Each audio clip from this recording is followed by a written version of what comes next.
قتل دو طرح کے ہوتے ہیں. ایک ہے آپ قتل کا ذریعہ بنے ہیں, ایک ہے قتل کیا ہے آپ نے. پھر ذریعے کی بھی دو قسمیں ہیں, ایک ہے مضبوط ذریعہ بنے ہیں, ایک ہے بہت کمزور ذریعہ بنے ہیں.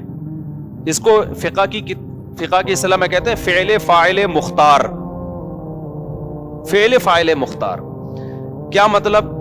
ایک بندہ ہے, آپ نے اس کی کن پٹی پہ گولی رکھ کے ٹھا کر کے مار دیا, وہ مر گیا. اس قتل پہ کیا ہے, شریعت کیا کہتی ہے؟ آپ کو بھی ٹھا کر کے مارا جائے گا, کیونکہ خود سے آپ نے یہ عمل کیا ہے. آئی بات سمجھ میں؟ ایک ہے آپ نے کسی کو ترغیب دی کہ تو فلاں بندے کو مار دے, جا کے بہت ثواب ملے گا تجھے. ترغیب دی, میں تجھے اتنے پیسے دوں گا. وہ گیا, اس نے ٹھا کر کے بندہ مار دیا, تو وہ لٹکے گا, آپ قصاصاً قتل نہیں کیے جاؤ گے. کیوں؟ اس لیے کہ آپ نے جو ترغیب دی ہے نا, آپ نے اس کو مجبور تھوڑی کیا ہے. قاتل کو, قاتل نے بالکل اپنے اختیار سے مقتول کو قتل کیا ہے. اس میں آپ کی کوئی زبردستی نہیں, صرف موٹیویشن تھی آپ کی. تو موٹیویشن بھی جرم ہے. قتل نفس کا گناہ تو آپ کو ملے گا, لیکن دنیا میں اسلامی قانون میں یہ اس سے کم درجے کا جرم ہے کہ ایک آدمی ڈائریکٹ جا کے قتل کر رہا ہے اور ایک دوسرے کو قتل کرنے کی ترغیب. تو دنیاوی احکام میں یہ کم درجے کا جرم ہے. پوری دنیا میں اس پہ آپ کو لٹکایا نہیں جائے گا کہ جی ترغیب اس نے دی تھی. ہاں, قیامت کے دن تو آپ کو بھی قتل کا گناہ ملے گا. قیامت کے جو اصول ہیں وہ تو کچھ اور ہے نا, لیکن دنیا کے اصول کیا ہیں بولو, کچھ اور ہے. تو ترغیب کا تو گناہ ملے گا. اس پہ آپ کو عدالت چترول بھی لگا سکتی ہے, قید بھی کر سکتی ہے, سزا دے کے پھر چھوڑ دے گی, کیونکہ آپ نے بھائی اس کو صرف موٹیویشن کی ہے نا. کرنے والا کون ہے؟ وہ بندہ ہے. آئی بات سمجھ میں؟ تیسری صورت کیا بنتی ہے؟ ایک بندہ تھا, آپ چاہتے تھے اس کو مارا جائے. آپ نے قاتل کو کہا تو جا کے مار دے, اور میں نے اس کو پیچھے سے پکڑ کے رکھوں گا, باندھ کے رکھوں گا, تو اس کے سر پہ گولی مار دینا. مارنے والا کون ہے؟ قاتل. آپ کون ہو؟ پکڑنے والے.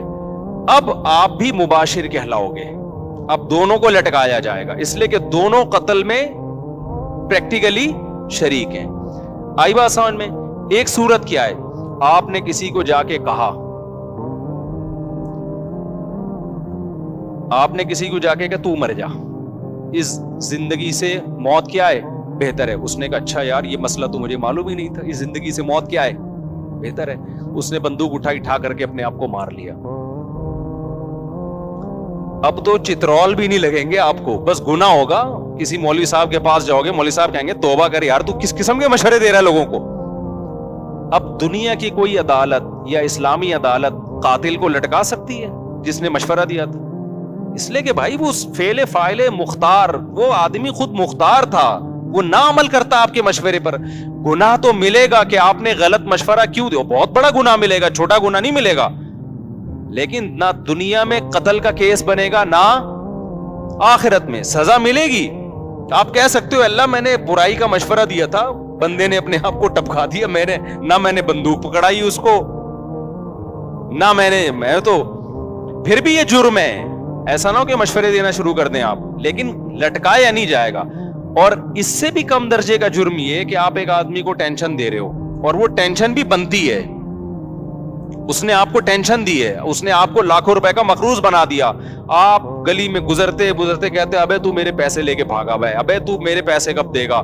اس ٹینشن میں آ کے اس نے اپنے آپ, اور آسان مثال کر دیتا ہوں, زید نے بکر سے 1 کروڑ روپے لے لیے اور بھاگ گیا. زید نے بکر سے قرضہ لیا 1 کروڑ اور لے کے کیا ہو گیا, بھاگ گیا. اب بکر اس کے پیچھے جہاں زید ملتا ہے, میرے پیسے کب دے رہا ہے. زید کہہ رہا ہے میرے پاس پیسے ہیں ہی نہیں, میں کیا کروں. ابے ہے نہیں ہے بھائی, یہ تیرا ہیڈک ہے, میرا ہیڈک کیا ہے, مجھے میرا پیسہ چاہیے. پھر ادھر سے آیا زید, بکر نے ادھر سے پکڑا, ابے میرے پیسے کب دے رہا ہے.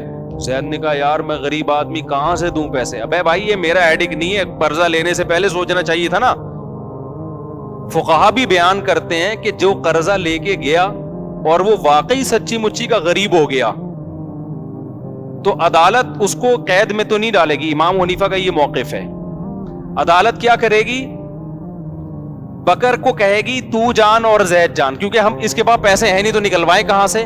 اب تو اس کو ذہنی ٹارچر کر کر کے نکال لے, عدالت یہی کرے گی کہ تو جا اور یہ جانے. اب تو اس کو پیچھا کرتا رہے, جہاں جہاں ملے نا اس کو بولتا رہے میرا پیسہ میرا پیسہ.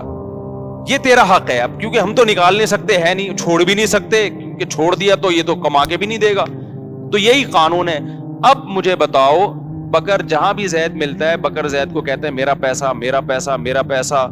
ایک دن زید آیا, اٹھا کر کے کیا کر دی, اپنے گولی سے مار کے اپنے آپ کو ختم کر دی. کیا دنیا میں بکر کو لٹکایا جائے گا کہ تو چونکہ اپنے پیسے کی ٹینشن دیتا رہا ہے اس وجہ سے بکر کو ہم پھانسی پہ لٹکائیں گے؟ تیری ٹینشن دینے تانے دینوں کی وجہ سے وہ غریب بیچارے نے اپنے آپ کو گولی سے مار کے ہلاک کر لیا. کوئی مشورہ دے سکتا ہے؟ بکر کیا کہے گا, وہ بھائی میرا پیسہ لے کے بھاگا ہوا تھا, میں ٹینشن بھی نہ, وہ میرا 1 کروڑ لے لیا, میں اس کو ٹینشن بھی نہ دوں. یہ کون سا مذہب ہے بھائی؟ ہم کہیں گے دیکھ تیرے ٹینشن کی وجہ سے اس نے اپنے آپ کو گولی ماری ہے, اس لیے ہم تجھے بھی چترول ماریں گے, گولی نہیں ماریں گے تو کم از کم ڈنڈوں سے کوٹیں گے ہم تجھے. تو بتاؤ یہ پاگل پنے کی باتیں ہوں گی کہ نہیں ہوں گی؟ ہم اس کو کہیں گے بھائی جان اس نے پیسے جب لیے تھے اس کو سوچنا چاہیے تھا کہ میں جب دے نہیں سکتا, یہ پیسہ ڈوب سکتا ہے تو میں کہاں سے دوں گا. تو اب اس نے اگر اپنے آپ کو گولی ماری ہے تو یہ اس کا اپنا عمل ہے, اس گولی میں اس کا کوئی اختیار نہیں ہے, لہذا یہ گنہگار نہیں.